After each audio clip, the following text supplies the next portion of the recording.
Today menu sa kusina ni B9 is pork chops. Luto po tayo and I will show you the best way to cook pork chops. Ito po ang mga sangkap niya. Pork chops. Gagamit po ako dito ng olive oil. And then of course, yung very basic na ginagamit ng Filipino cooking. Kagaya ng minced garlic, chopped onions, salt and black pepper. At yung tabi po ng paminta, lemon with the herbs siya. Then, pang ibabaw ko na lang yung onion rings, no? Ang first step po, imamarinate ko muna ang pork chop with salt and pepper and that lemon herbs. Marinate ko muna po siya ng at least 30 minutes. And then after that, I will pan fry it into medium heat until golden brown. So, of course, first, makikita nyo na lang po sa video, lightly fry ko muna yung garlic, of course, and then the onions. Makikita nyo na lang po yung instructions sa video. Okay? So, let's start the cooking. So, eto na po ang itsura ng pork chops. Nirab ko ang salt and pepper na isang cup at saka yung lemon with herbs, no? Or some people they call it herbs. Yung medyo merong kulay para siyang may pagkadilaw. Pero para ma-infuse po yung lasa sa meat. And then I will just repeat the same process sa kabila ng pork chops. Babaliktarin ko lang siya bago ko siya iprito. Samahan niyo po ako.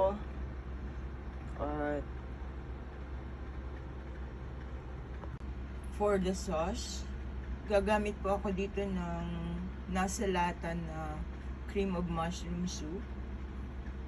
Gusto ko na rin po kasing gamitin yung mga old stock po sa pantry. Pero kung wala kayong cream of mushroom soup, pwede rin kayong bumili ng fresh na mushroom. And then, chicken broth. O kahit tubig lang. And then, itithicken nyo ng flour, harina. Depending on the consistency ng inyong pag-thicken. And then, very basic naman po siya paggawa ng sauce eh.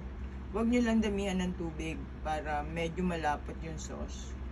So, let's start. Pinapainit ko na po ngayon yung cast iron pan. Itong gagamitin ko para pagprito ng pork chops. Healthy version po to. Parang grill siya eh. Of course, I'll add mantika. Konti lang po itong ginamit ko dito na olive oil. So, pinapainit ko muna siya. Then, ipiprito ko yung pork chops.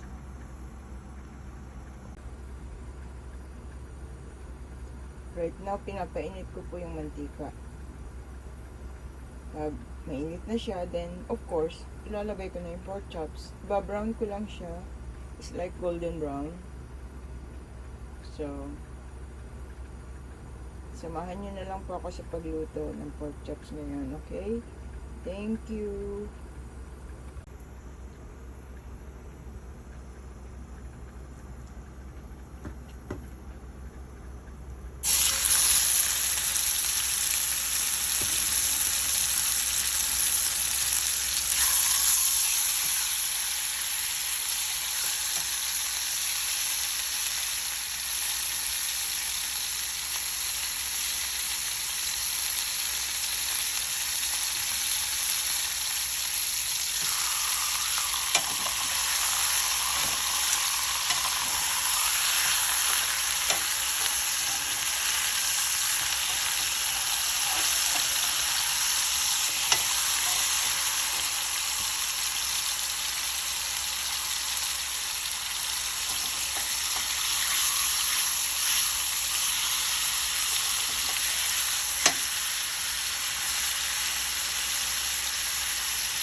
i-golden brown lang po natin siya.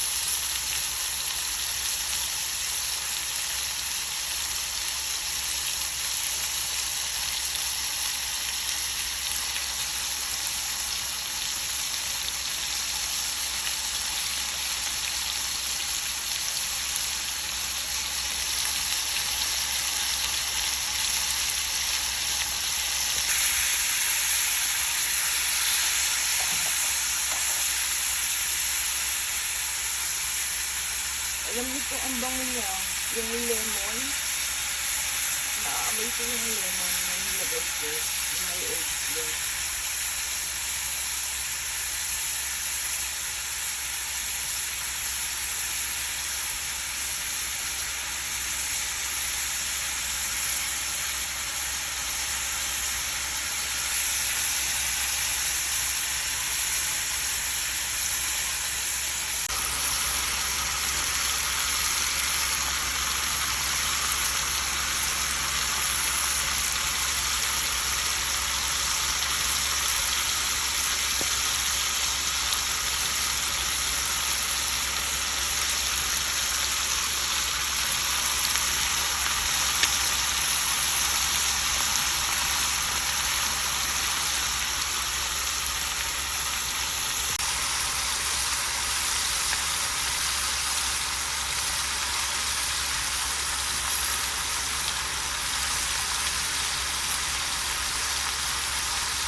ngayon po, sinute ko yung garlic, minced garlic, at saka chopped onions. Doon din po sa pinagprituhan ko na olive oil. As you can see, it's not that much of the mantika na left, no? So, I decided to add on 2 tablespoons of butter para medyo masarap-sarap ang lasa. At saka konting mantika, ano po. Healthy naman siya kasi unsalted po siya.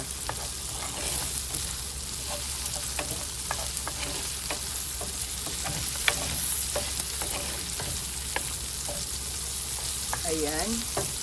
Na melt na yung butter. Now, I'm gonna add on yung cream of mushroom soup.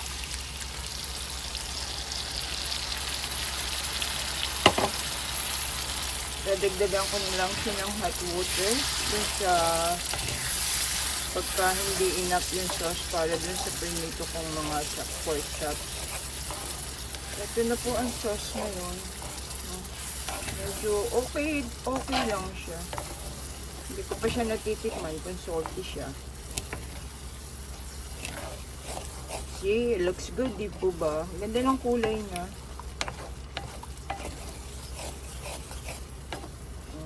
Right now, ang consistency niya parang okay na. Pero we'll see. Titikman ko siya. Pag siya maalat, then I will add on a little bit water. Tingnan po natin. At this point, ilalagay ko na po ang pork chops kasi lulutuin ko pa siya. Tatakpan ko siya para siya maluto.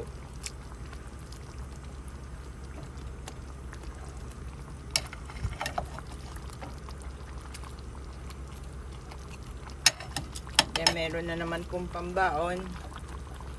Masarap to sa plain rice. Ang maliit yung kawali ko, ah. Ang kasya niyan.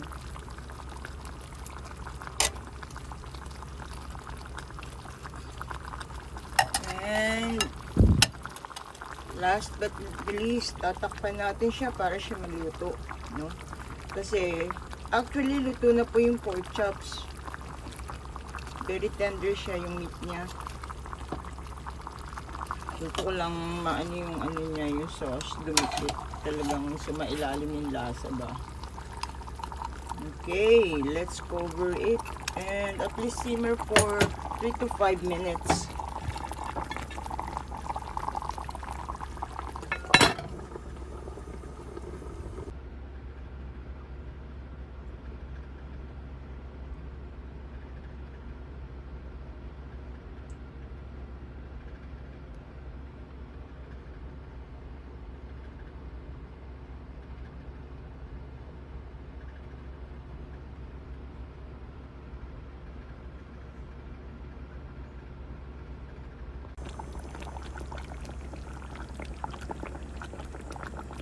Ito na po ang pork chops ni B9.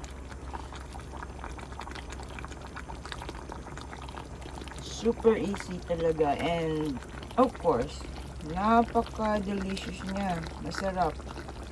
Yummy.